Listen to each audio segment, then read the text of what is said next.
Aujourd'hui je vais vous parler de la technique des angles plats et je vais vous donner une astuce pour bien les réussir.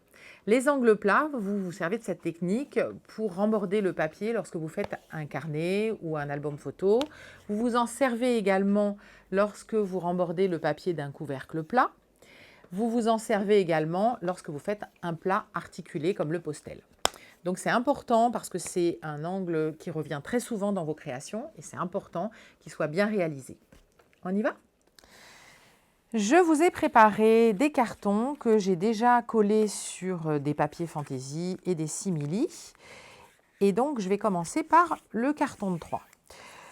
Donc les angles plats du carton de 3, en fait, consistent à tailler les angles pour enlever de la matière afin de pouvoir remborder le papier. Il faut tailler vos angles en biais, mais en fait, l'important, c'est la distance que vous allez laisser entre la pointe de l'angle et votre coup de ciseau, de façon à ce qu'il y ait suffisamment de papier pour que vous puissiez recouvrir à la fois la pointe de l'angle et le retour de carton. Si on taille l'angle trop près de la pointe du carton, voilà ce qui se passe. Voilà, là j'ai taillé près exprès.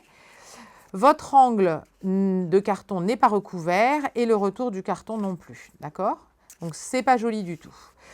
Ce qu'il faut, c'est tailler l'angle à une distance suffisante pour pouvoir remborder l'angle et le retour de carton. Et alors là, il y a une règle qui est très simple, c'est que cette distance doit être égale à l'épaisseur du carton que vous êtes en train de travailler, plus un demi-millimètre. Donc là, on travaille du carton de 3, plus un demi-millimètre, ça nous fait 3,5. Ça veut dire que vous allez tailler l'angle ici à 3,5 mm de la pointe du carton. Et donc, maintenant, on va pouvoir coller notre papier, comme on a l'habitude de faire. Donc, on fait bien adhérer le papier sur la tranche, puis on remborde le papier sur le carton. Les excès de colle, on les enlève pour ne pas salir notre papier. Ici, vous avez un petit bec. On va mettre un tout petit peu de colle dans le bec parce qu'il y a du papier qu'il va falloir qu'il colle également. Et on va venir coller la tranche et en coller le carton. Le bec ici, en fait, on va le casser. Vous voyez ce que j'ai fait? J'ai rabattu le bec, mais en plus, ici, j'ai un petit peu cassé l'angle. Et ensuite, on va remborder.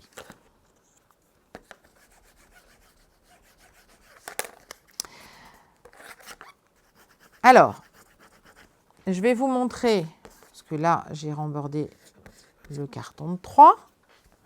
Je vais vous montrer l'astuce, parce que vous allez me dire, oui, mais alors, pour déterminer exactement 3,5 mm quand on travaille du carton de 3, c'est pas facile à l'œil nu. Et vous avez raison.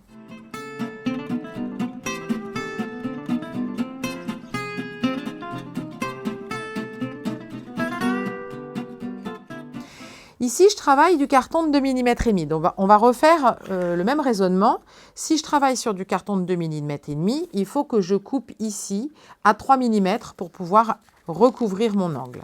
Et elle est là, l'astuce. Je vous ai préparé des cartons qui sont des gabarits d'angle. Alors, vous voyez ici, j'ai taillé un gabarit d'angle de 2 mm, un gabarit d'angle de 2,5 mm, 3 mm et 3,5 mm. Donc ici, j'ai pris un carton de 2,5 mm. Là maintenant, comme on travaille sur du carton de 2,5 mm, je vais utiliser mon gabarit d'angle de 3 mm. Et je vais le placer calé contre la pointe de l'angle, bien droit, perpendiculaire à mon plan de travail. Et avec le cutter, je vais venir couper ici mon papier dans le prolongement de mon carton de 3 mm. Et ici, j'ai donc 3 mm d'épaisseur. Donc, quand je vais remborder, je vais refaire la même chose ici pour pouvoir remborder mon côté. Donc, quand je vais remborder mon papier, j'aurai suffisamment de matière, j'aurai suffisamment de papier pour pouvoir recouvrir tout mon angle.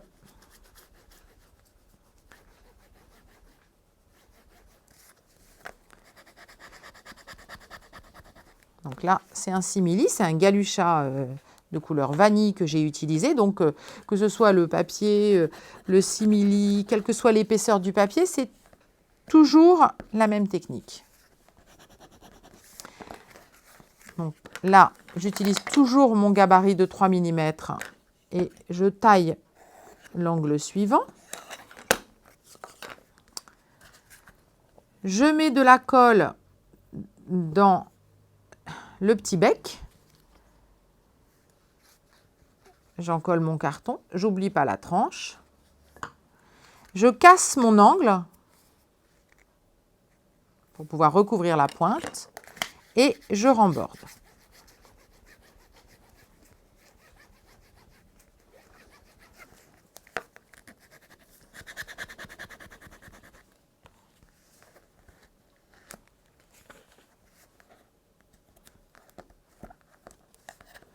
Et voilà. Vous avez un angle aussi joli sur l'endroit que sur l'envers. Et vous allez faire ça avec toutes les épaisseurs de carton. Donc, si on travaille sur un carton de 3, on utilise un gabarit d'angle de 3,5. Donc, vous allez me dire, un carton de 3,5, ça n'existe pas. Donc, ce que j'ai fait pour fabriquer mon gabarit d'angle de 3,5 mm d'épaisseur, j'ai utilisé un morceau de carton de 2,5 auquel j'ai collé un morceau de carton de 1 mm. 2 mm et demi plus 1 mm, ça fait 3 mm et demi. Donc, j'ai mon gabarit d'angle de 3 mm et demi pour mes angles plats de 3 mm. J'ai mon carton de 3 mm pour mes angles plats de 2 mm et demi. J'ai mon carton de 2 mm et demi pour mes angles plats de 2 mm. Et pour les angles du 1 mm, je vous conseille, il faut toujours qu'il y ait une exception à la règle, d'utiliser un gabarit d'angle de 2 mm pour être sûr d'avoir des angles bien couverts. J'ai fait un trou dans chacun de mes petits cartons. Pour les trous, j'ai utilisé une pince à perforer.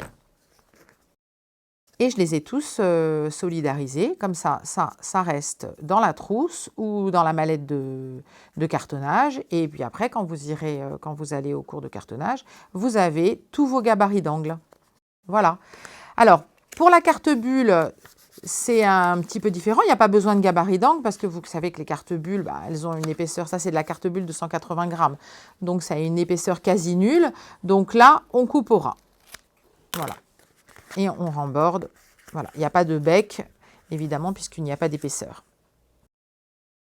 Mais écoutez, j'espère que cette vidéo vous aura appris des choses et vous permettra de réussir tous vos angles plats.